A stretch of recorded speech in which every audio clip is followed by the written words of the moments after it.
अभी हम लगाना देंगे राजा मोहब्बत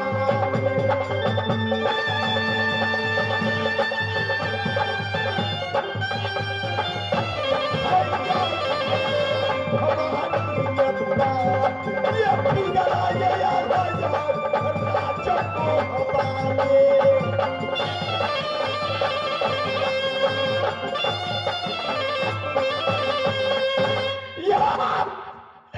يا ماما سري وعود الحياة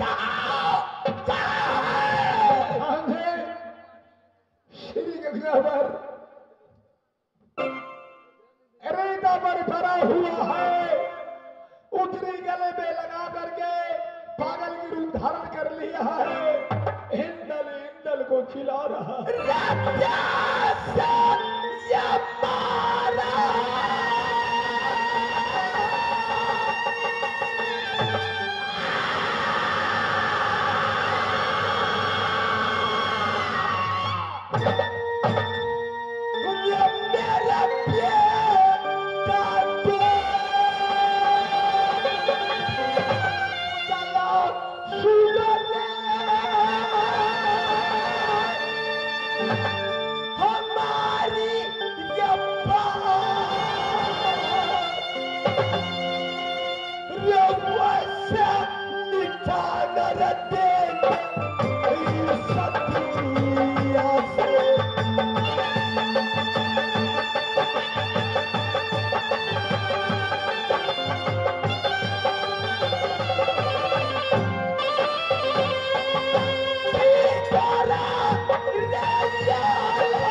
मेरा भी जाना पड़ेगा मेला में चल चलो ये जैसे ये मारा मेरे बेटा को से मरेंगे हम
चलेंगे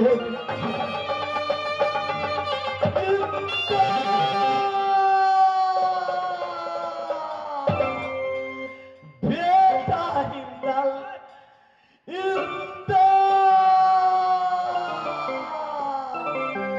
बेटा हिंदल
मेरा हरिद्वार में मुझे छोड़कर तुम कहाँ चले गया?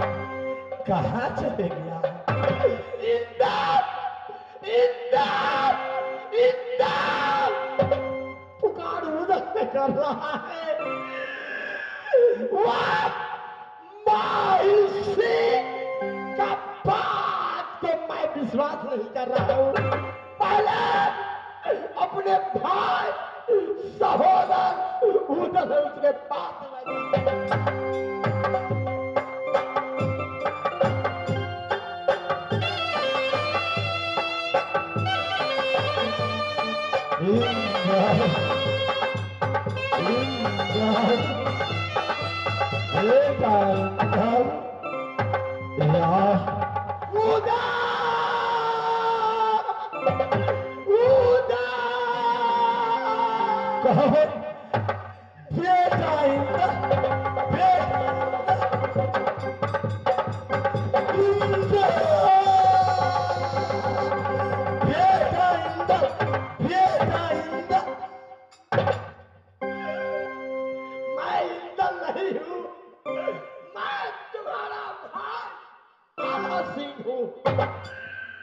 भैया जी प्रणाम।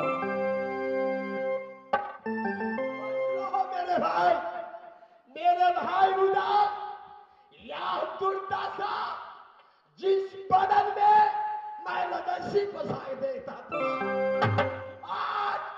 आज मैं देख रहा हूँ क्या ये फटी हुई बस्तर है।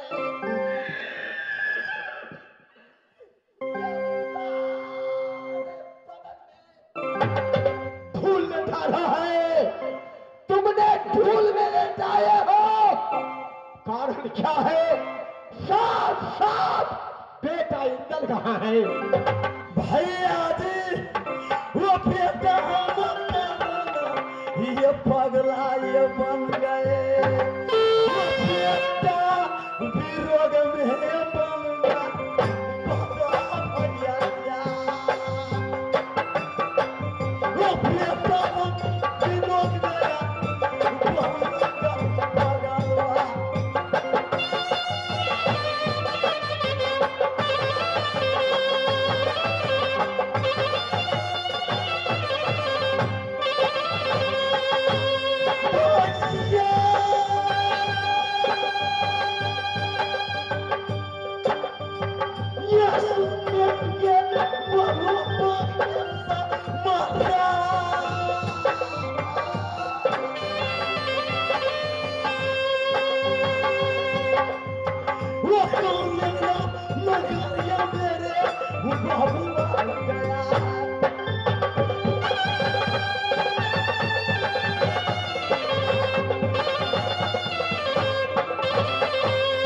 भैया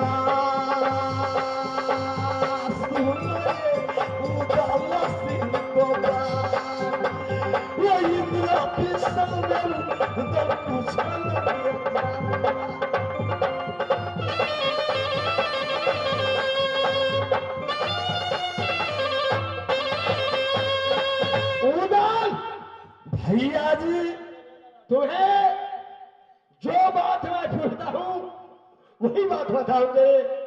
वाह, बेटा इंदल है कहाँ? भैया है बेटा इंदल? बारंबार कह रहा हूं इंदल को विषय में मैं कुछ नहीं जानता, कुछ नहीं जानता, कुछ नहीं जानता। इंदल कहाँ गया? मेरा हरिद्वार से नहीं गया, मुझे कोई पता। मामा श्री ने कहा था आल्हा सिंह जिस वक्त उदल को हार हुआ चौड़ा के साथ में अपना आप को नहीं पहचाना, बेटा इंदल को बलि चढ़ाकर अपनी विजय प्राप्त किया था और देश बनाकर उतरी पहनकर यह बालू का रेत में लेटा रहा है। आपका विश्वास होने के लिए मैं समझ गया मामा श्री का बात का विश्वास मैं नहीं करता था, लेकिन आज मैं विश्वास कर रहा हूँ। उदल भैया जी, तुम मेरे भाई हो, आज सहोदर भाई हो। बताओ बेटा इंदल है कहाँ? भैया जी, बारंबार विनती करता हूँ कि बेटा इंदल मेरा हरिद्वार से कहाँ गया, मुझे कुछ मालूम नहीं है। इंदल विषय में मैं कुछ नहीं जानता, कुछ नहीं जानता। मैं समझ गया हूं मैं। तुम्हारे जान से ये पुत्र पैदा नहीं हुआ था। या राज मोहब्बत तुमने कायम किए हो, या दादी के मालिक मुझे तुमने बनाए हो। बड़े होने की रात आज तुम्हारे दिल में या उम्मीद जाग उठे हैं। क्या राज मोहब्बत या राज मोहब्बत हासिल नहीं हो सकता है। इसलिए तुमने मेरे बेटा इंदल को तुमने बलि चढ़ा दिया है। बलि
भैया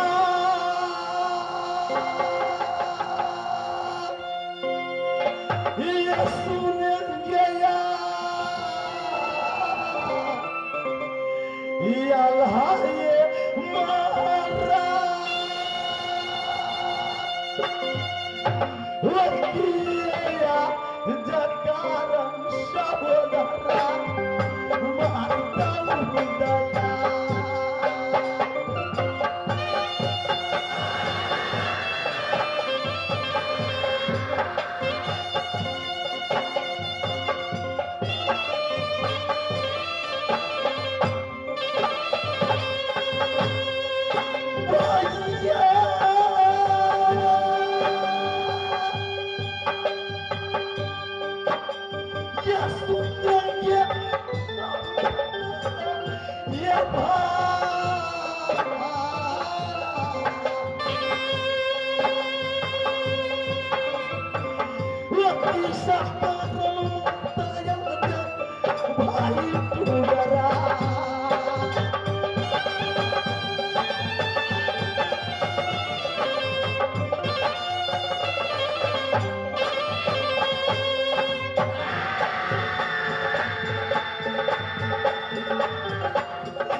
शोभा वक्त माता जो भाई चुंगरा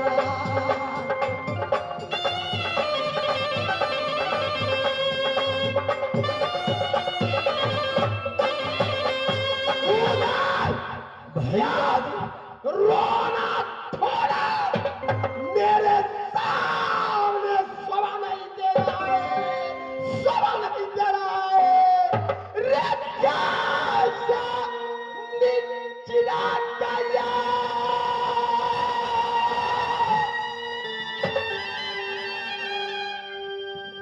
बुदाया हमारे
हमारी बात मार दूंगा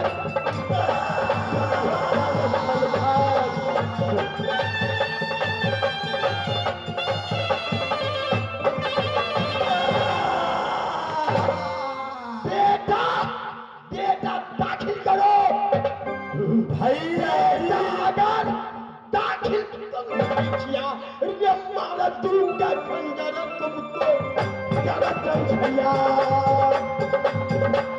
ये जिंदा न छोड़ेंगे हम यहाँ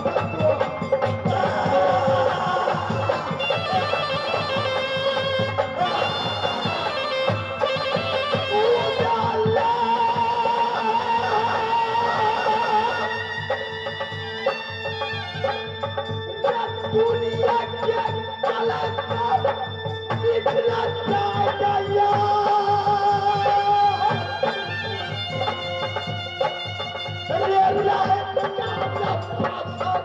भाई बंसी न बोलेगी